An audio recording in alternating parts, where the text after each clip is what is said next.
Hello friends, welcome to Updates for You channel. First time இந்த சேனலுக்கு வரீங்கன்னா மறக்காம subscribe பண்ணிக்கோங்க. இந்த வீடியோல TNAU கவுன்சிலிங் பத்தின அப்டேட் தான் பார்க்க போறோம். இன்னைக்கு 7th August 7.5 ரிசர்வேஷனுக்கு 3rd phase counselling வந்து நடக்குது. அதே போல பாத்தீங்கன்னா வொகேஷனல் ஸ்ட்ரீமுக்கு 2nd phase கவுன்சிலிங் வந்து நடக்குது. இவங்க எல்லாருக்குமே பாத்தீங்கன்னா ஸ்லைடிங் ரிசல்ட்ஸ் எல்லாமே அப்டேட் பண்ணியிருந்தாங்க. இன்னும் பெண்டிங்ல இருக்குது பாத்தீங்கன்னா அகாடமிக் ஜெனரலுக்கு எப்போ 3rd phase கவுன்சிலிங் நடக்கும். ஸோ 3rd phase கவுன்சிலிங்க்கு அனௌன்ஸ்மெண்ட் கொடுத்தா தான் வந்து செகண்ட் ஸ்லைடிங்கான ரிசல்ட்டுமே வந்து அப்டேட் பண்ணுவாங்க. அதுக்காக நிறைய பேர் வெயிட் பண்ணிட்டு இருக்கீங்க.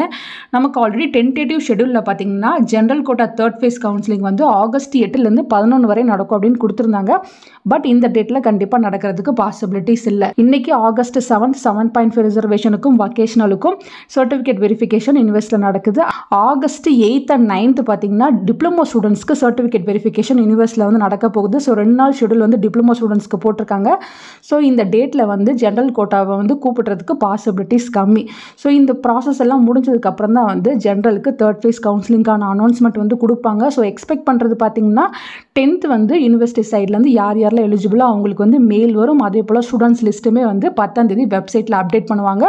11ஆம் தேதி 3rd phase கவுன்சிலிங் வந்து யூனிவர்சிட்டி நடக்கும். சர்டிஃபிகேட் வெரிஃபிகேஷன் அன்றைக்கி வந்து நடக்கிற மாதிரி தான் வந்து யூனிவர்சிட்டி சைடில் பிளான் பண்ணியிருக்கதா வந்து சொல்லியிருக்காங்க. ஸோ வெயிட் பண்ணி பார்ப்போம் friends. 9th night R 10th வந்து நமக்கு யூனிவர்சிட்டி சைட்லேருந்து மெயில் வந்து ஃபார்வர்ட் பண்ணிடுவாங்க எலிஜிபிள் கேண்டிடேட்ஸ்க்கு. ஸ்டூடெண்ட்ஸோட லிஸ்ட்டு வந்து வெப்சைட்டில் போட்டாங்கனாலே நமக்கு ஸ்லைடிங்கான ரிசல்ட்டுமே வந்து நம்மளோட லாகின்ல வந்து அப்டேட் பண்ணுவாங்க. நம்ம அதில் செக் பண்ணி பார்த்துக்கலாம். ஸோ 11ஆம் தேதி ஜென்ரலுக்கு 3rd phase கவுன்சிலிங் வந்து நடக்கிற மாதிரி இருக்குது. இன்கேஸ் அதுக்கு முன்னாடி எதுவும் அப்டேட் வந்துருச்சு அப்படின்னா கண்டிப்பாக நான் உங்களுக்கு வீடியோ போட்டு இன்ஃபார்ம் பண்ணுறேன். நிறைய பேர் ஸ்லைடிங் ரிசல்ட்ஸ்க்காக தான் வெயிட் பண்ணுறீங்க. கொஞ்சம் வெயிட் பண்ணுங்கள். 3rd phase கவுன்சிலிங்கான அனௌன்ஸ்மெண்ட் கொடுத்ததுமே வந்து நமக்கு ஸ்லைடிங் ரிசல்ட்டுமே அப்டேட் பண்ணிடுவாங்க. நீங்கள் லாகின்ல அந்த காலேஜ் ஓகேனா நீங்கள் வந்து அக்செப்ட் பண்ணிக்கலாம் ஃப்ரெண்ட்ஸ். ஃபர்தராக இதை தவிர உங்களுக்கு வேறு ஏதாச்சும் டவுட் இருக்குது அப்படின்னாலும் நீங்கள் கீழே கமெண்ட் செக்ஷனில் கேட்கலாம். தேங்க்யூ ஃபார் வாட்சிங்.